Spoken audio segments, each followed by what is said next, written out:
ഇനി നമ്മൾ എടുക്കാൻ പോകുന്നത് സെക്കൻഡ് ചാപ്റ്ററാണ് അഗ്രികൾച്ചറൽ ഇൻകം.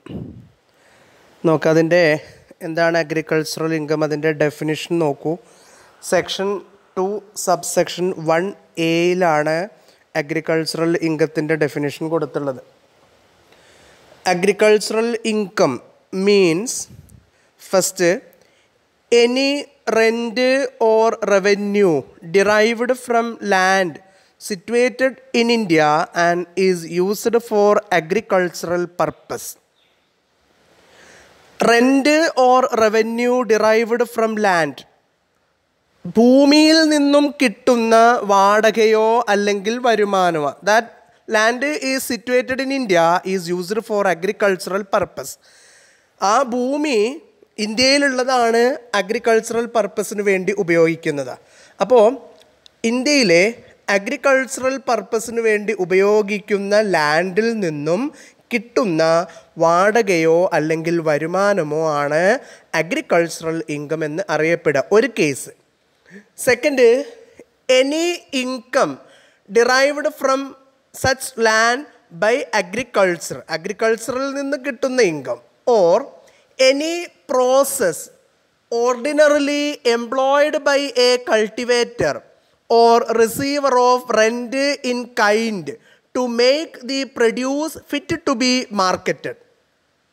എന്ന് വെച്ചാൽ ഇപ്പോൾ ഒരു കൾട്ടിവേറ്റർ, അതല്ലെങ്കിൽ ഒരു കൃഷിക്കാരൻ, അതല്ലെങ്കിൽ ലാൻഡ് ഓണറാണ് ആളുടെ ലാൻഡ് മറ്റൊരാൾക്ക് പാട്ടത്തിന് കൊടുത്തിട്ടുണ്ട്. അങ്ങനെയാണെങ്കിൽ ആ മറ്റൊരാളുടെ അടുത്ത് നിന്നും ലാൻഡ് ഓണർക്ക് റെൻറ്റ് കിട്ടും, വസ്തുക്കളായിട്ട് റെൻറ്റ് കിട്ടും.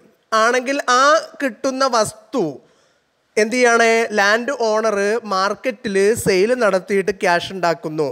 അതല്ലെങ്കിൽ ശരിക്കും ലാൻഡ് ഓണർ തന്നെ പ്രൊഡ്യൂസ് ചെയ്തിട്ടുള്ള പ്രോഡക്റ്റ്, അഗ്രികൾച്ചറൽ പ്രോഡക്റ്റ് മാർക്കറ്റ് ചെയ്തിട്ട് കിട്ടുന്ന ഇൻകത്തിനെയും അറിയപ്പെടുന്നതാണ് agricultural income. Third case, income derived from farm house, farm ഹൗസിൽ നിന്ന് കിട്ടുന്ന ഇൻകം. അപ്പോൾ സെക്ഷൻ 2 സബ്സെക്ഷൻ 1A അഗ്രികൾച്ചറൽ ഇൻകത്തിനെ ഡിഫൈൻ ചെയ്തിട്ടുള്ളത്. ഇനി നിങ്ങൾ ശ്രദ്ധിക്കുക, ഇന്ത്യയിൽ നിന്നുള്ള അഗ്രികൾച്ചറൽ ഇൻകം ഫുള്ളി എക്സംപ്റ്റാണ്. ഇന്ത്യയിൽ നിന്ന് കിട്ടുന്ന കാർഷിക വരുമാനം സെക്ഷൻ 10 സബ്സെക്ഷൻ 1 പ്രകാരം മുഴുവനായിട്ടും എക്സംപ്റ്റഡ് ആക്കിയിട്ടുണ്ട്, ടാക്സിൽ നിന്ന് ഒഴിവാക്കിയിട്ടുണ്ട്. ഇനി നെക്സ്റ്റ് നോക്കൂ, assessment of agricultural income, agricultural ഇൻകത്തിൻ്റെ assessment. In the case of individual HUF, AOP or BOI, agricultural income is a factor to be considered for calculating the tax on non-agricultural income, provided that the agricultural income of that person exceed rupees 5,000 and non-agricultural income exceed rupees 2,50,000. ഒരു ഇൻഡിവിജ്വലിൻ്റെ, അതല്ലെങ്കിൽ HUFൻ്റെ, അതല്ലെങ്കിൽ association of പേഴ്സൺസിൻ്റെയോ body of ഇൻഡിവിജ്വലിൻ്റെയോ non agricultural ഇൻകത്തിന്, എന്ന് വെച്ചാൽ കാർഷികേതര വരുമാനങ്ങൾക്ക് ടാക്സ് കണക്കാക്കുന്നതിന് അഗ്രികൾച്ചറൽ ഇൻകം ഒരു ഘടകമാവും. ശ്രദ്ധിച്ചോളെ, മറ്റു വരുമാനങ്ങൾക്ക് ടാക്സ് കണക്കാക്കുന്നതിന് അഗ്രികൾച്ചറൽ ഇൻകം ഒരു ഘടകമാവും. എങ്ങനെയാണെന്ന് വെച്ചാൽ, the agricultural income of that person exceed rupees 5,000 and non agricultural income exceed rupees 2,50,000. Agricultural income 5,000 രൂപയിൽ കൂടുതലും കാർഷികേതര വരുമാനങ്ങൾ നോൺ അഗ്രികൾച്ചറൽ ഇൻകം 2,50,000 രൂപയിൽ കൂടുതലും ഉണ്ടെങ്കിൽ ആ വ്യക്തിയുടെ കാർഷികേതര വരുമാനങ്ങൾക്ക് ടാക്സ് കണക്കാക്കുന്നതിന് അഗ്രികൾച്ചറൽ ഇൻകം ഒരു ഘടകമാവും. ശ്രദ്ധിച്ചോളൂ. ഇനി അതിൻ്റെ ഒരു പ്രൊസീജിയർ പറയുന്നുണ്ട്. എന്താണ് അങ്ങനെ അഗ്രികൾച്ചറൽ ഇൻകം ഘടകമാണെങ്കിൽ എന്താണ് അതിൻ്റെ പ്രൊസീജിയർ നോക്കൂ. ഫസ്റ്റ് ചെയ്യേണ്ടത് 4 സ്റ്റെപ്പായിട്ട് വരും, 3 സ്റ്റെപ്പ് ഉണ്ട്. അതിൽ ഫസ്റ്റ് സ്റ്റെപ്പ് പറയണത് tax on aggregate income. First കേസിൽ നമ്മൾ ചെയ്യേണ്ടത് അഗ്രഗേറ്റ് ഇൻകത്തിന് ടാക്സ് കണക്കാക്കണം. അഗ്രഗേറ്റ് ഇൻകം എന്ന് പറഞ്ഞാൽ അഗ്രികൾച്ചറൽ ഇൻകവും നോൺ അഗ്രികൾച്ചറൽ ഇൻകവും കൂട്ടിയത്, അതാണ് അഗ്രഗേറ്റ് ഇൻകം. ഇപ്പം നോക്കിയേ, 5 ലക്ഷം രൂപ കാർഷികേതര വരുമാനമുണ്ട്, ആൾക്ക് 10,000 രൂപ കാർഷിക വരുമാനമുണ്ട്. അപ്പോൾ നോക്ക്, അഗ്രികൾച്ചറൽ ഇൻകം ഒരു ഘടകമാവും. കാരണം 5,000 രൂപയിൽ കൂടുതലുണ്ട്, നോൺ അഗ്രികൾച്ചറൽ ഇൻകം 2,50,000 കൂടുതലുണ്ടായതുകൊണ്ട് ഒരു ഘടകമാവും. അപ്പോൾ മൊത്തം അയാളുടെ അഗ്രഗേറ്റ് ഇൻകം എന്ന് പറയുമ്പോൾ 5,10,000 രൂപ വെച്ചോ. ആ അഗ്രഗേറ്റ് ഇൻകത്തിന് ടാക്സ് കാണണം, അതാണ് first step. Second step, tax on agricultural income plus 2,50,000. അഗ്രികൾച്ചറൽ ഇൻകവും 2,50,000 കൂടി കൂട്ടിയാൽ കിട്ടുന്ന എമൗണ്ടിന് ടാക്സ് കാണണം, അതാണ് രണ്ടാമത്തെ step. Third step, tax on non agricultural income. Non agricultural ഇൻകത്തിൻ്റെ ടാക്സ് കാണുക എന്ന് വെച്ചാൽ സ്റ്റെപ്പ് 1 മൈനസ് സ്റ്റെപ്പ് 2. ഒന്നാമത്തെ സ്റ്റെപ്പിൽ കിട്ടിയ ടാക്സ് എമൗണ്ടിൽ നിന്ന് രണ്ടാമത്തെ സ്റ്റെപ്പിലെ ടാക്സ് എമൗണ്ട് കുറച്ചാൽ കിട്ടുന്നതാണ് ബാക്കി.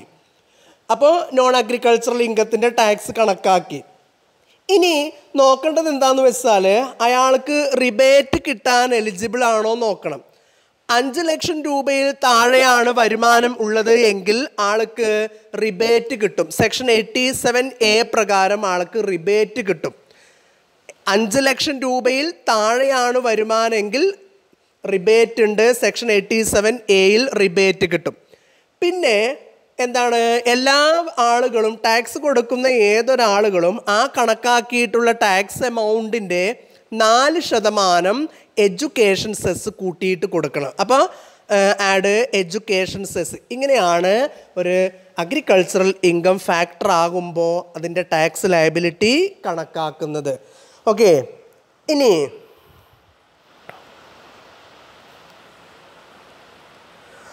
അടുത്ത ടോപ്പിക്കാണ് പാർട്ട്ലി അഗ്രികൾച്ചറൽ ഇൻകം. പേരിലുള്ള പോലെ തന്നെയാണ് പാർട്ട്ലി അഗ്രികൾച്ചറൽ ഇൻകം, പാർഷ്യൽ കാർഷിക വരുമാനം.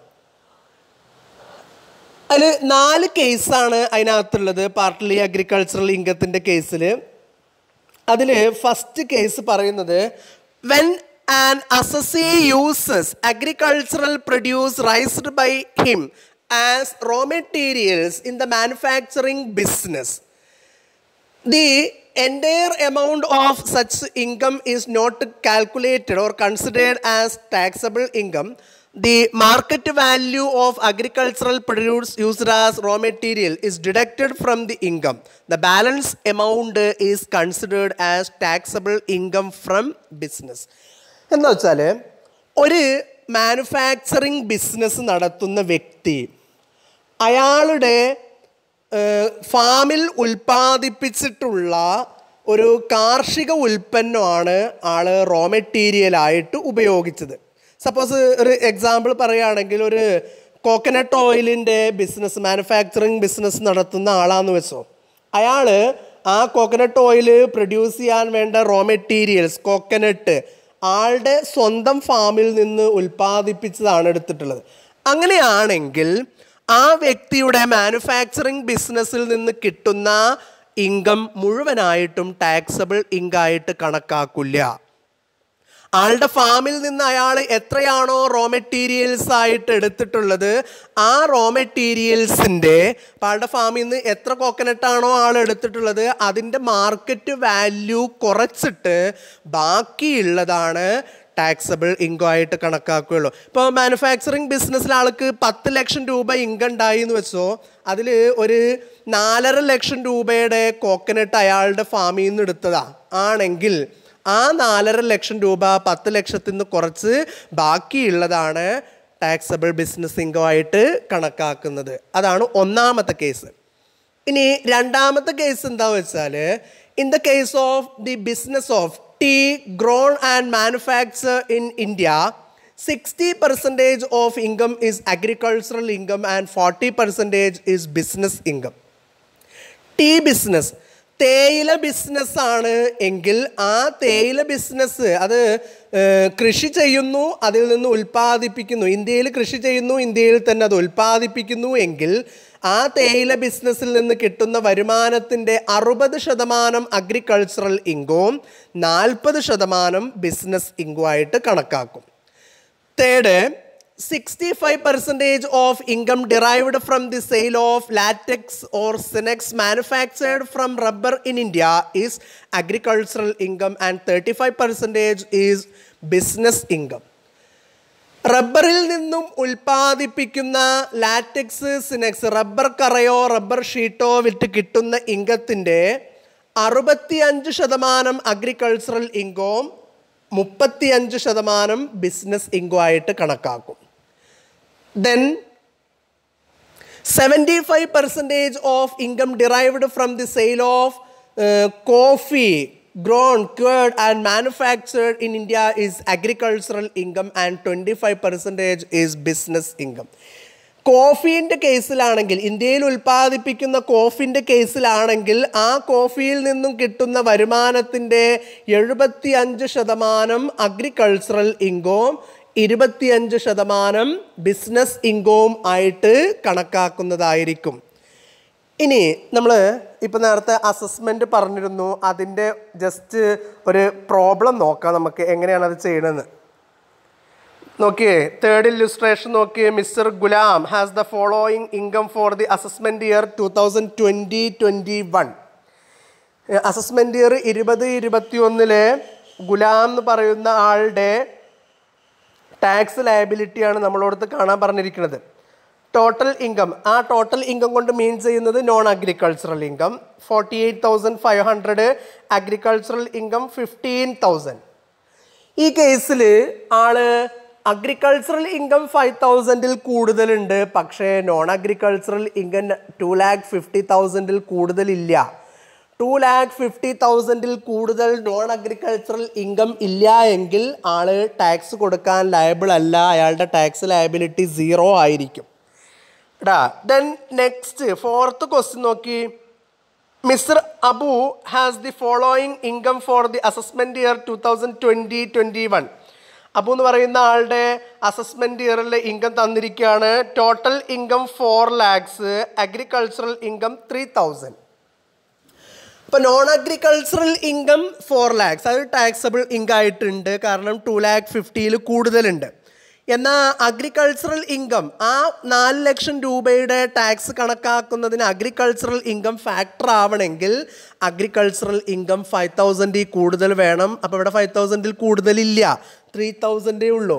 അപ്പോൾ നമ്മൾ എന്താ ചെയ്യേണ്ടതെന്ന് വെച്ചാൽ ആ 4 lakhs rupees-ൻ്റെ ടാക്സ് കണക്കാക്കണം.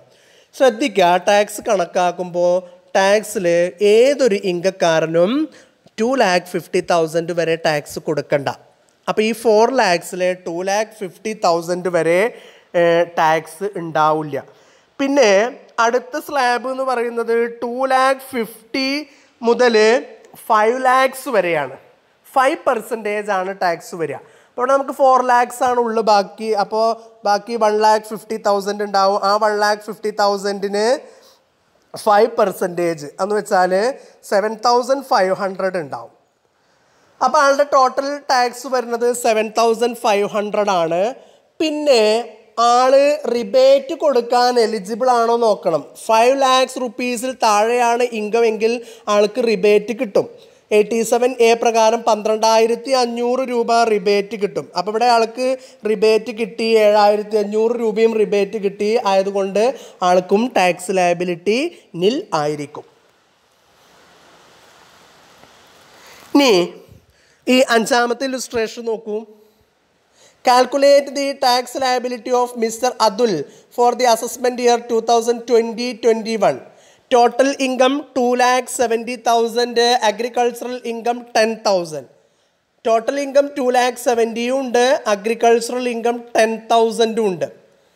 അപ്പോൾ ഇവിടെ അഗ്രികൾച്ചറൽ ഇൻകം ഫാക്ടറാണ്. നമ്മൾ പറഞ്ഞു 5,000-ൽ കൂടുതലുണ്ടെങ്കിൽ ഫാക്ടർ ആവും, മറ്റ് ഇൻകം 2.5 ലക്ഷത്തിൽ കൂടുതലുണ്ടെങ്കിൽ. അപ്പോൾ ഇവിടെ ഓക്കെയാണ്, ഫാക്ടറാണ്. ആണെങ്കിൽ നമ്മൾ ആദ്യം ചെയ്യേണ്ടത് അഗ്രിഗേറ്റ് ഇൻകത്തിന് ടാക്സ് കാണണം. അഗ്രിഗേറ്റ് ഇൻകം എന്ന് പറയുമ്പോൾ agriculture plus non agriculture. 2,70,000 plus 10,000, 2,80,000-ന് നമ്മൾ ടാക്സ് കാണണം. സ്ലാബിൽ തന്നെയാണ് കാണേണ്ടത്. 2,50,000 നിൽ, ബാക്കി ഇനി അതിനകത്തുണ്ടാവുക 3,000 ആണ്, 30,000 ആണ്. 30,000 5% എന്ന് പറയുമ്പം 1,500. അപ്പോൾ ഫസ്റ്റ് സ്റ്റെപ്പിൽ amount 1,500. Second step tax on agricultural income plus 2,50,000. അഗ്രികൾച്ചറൽ ഇൻകവും 2,50,000 കൂടി കൂട്ടിയ എമൗണ്ടിൻ്റെ ടാക്സ്. അപ്പോൾ 2,60,000 ഉണ്ടാവും. അത് കാണുന്നതും നേരത്തുള്ള പോലെ തന്നെ 2,50,000 ടാക്സ് ഇല്ല. പിന്നെയുള്ള 10,000 5%, 500 രൂപ ടാക്സ് വരും. അപ്പോൾ ഒന്നാമത്തെ സ്റ്റെപ്പിൽ 1,500, രണ്ടാമത്തെ സ്റ്റെപ്പിൽ 500.